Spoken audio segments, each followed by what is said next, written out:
हाजिर सिर्फ छोड़ के भी जाता तब भी समीन लकी ही कहलाती। उसकी तो जिंदगी ही बदल गई है। Please don't get too comfortable here.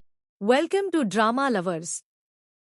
आज हम आपको टूटा हुआ दिल एपिसोड 11 की पूरी कहानी आसान हिंदी लिपि में बताने वाले हैं। तो चलिए शुरू करते हैं। आज का एपिसोड कहानी को एक ऐसे मोड़ पर ले आता है जहां एक पल में कई जिंदगियां बदल जाती हैं। समीन, जो अपनी शादी के दिन सबसे बड़ा सदमा झेल चुकी थी, अब मजबूरी में इदरान की दुल्हन बनकर उसके घर पहुंचती है। लेकिन यह नया रिश्ता उसके लिए खुशियों से ज्यादा इम्तिहानों की शुरुआत साबित होता है। घर में कदम रखते ही समीन को महसूस हो जाता है कि हर कोई उसे अपनाने के लिए तैयार नहीं है।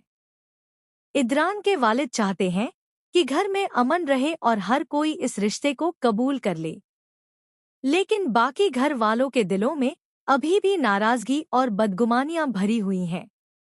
दूसरी तरफ इदरान भी अपने जज्बात छुपाए हुए है।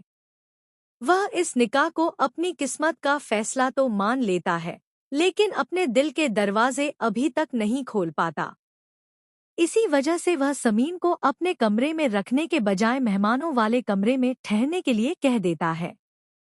यह बात समीन के दिल को गहरी चोट पहुंचाती है, लेकिन वह सब्र से काम लेती है।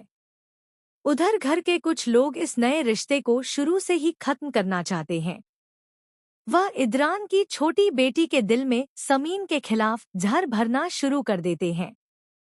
उसे यह यकीन दिलाया जाता है कि नई अम्मी उससे मोहब्बत नहीं करेंगी, बल्कि उसकी जिंदगी खराब कर देंगी। मासूम बच्ची भी इन बातों पर यकीन करने लगती है और समीन से दूरी बनाने लगती है। लेकिन समीन हार मानने वालों में से नहीं है। वह जानती है कि किसी का भरोसा जीतने में वक्त लगता है, इसलिए वह हर ताने, हर बेइज्जती और हर मुश्किल को खामोशी से बर्दाश्त करती है। उसके दिल में सिर्फ एक ही ख्वाहिश है कि किसी तरह इस टूटे हुए परिवार को फिर से जोड़ सके। अब सबसे बड़ा सवाल यही है कि क्या समीन अपने अच्छे अखलाक और मोहब्बत से इस घर में अपनी जगह बना पाएगी? क्या इदरान उसके जज्बात को समझ पाएगा? और क्या उसकी बेटी कभी समीन को अपनी मां का मुकाम दे पाएगी? इन्हीं सवालों के साथ टूटा हुआ दिल एपिसोड 11 की कहानी एक जज्बाती और दिल को छू लेने वाले मोड़ पर खत्म होती है, जो दर्शकों को अगले एपिसोड का बेसब्री से इंतजार करने पर मजबूर कर देती है।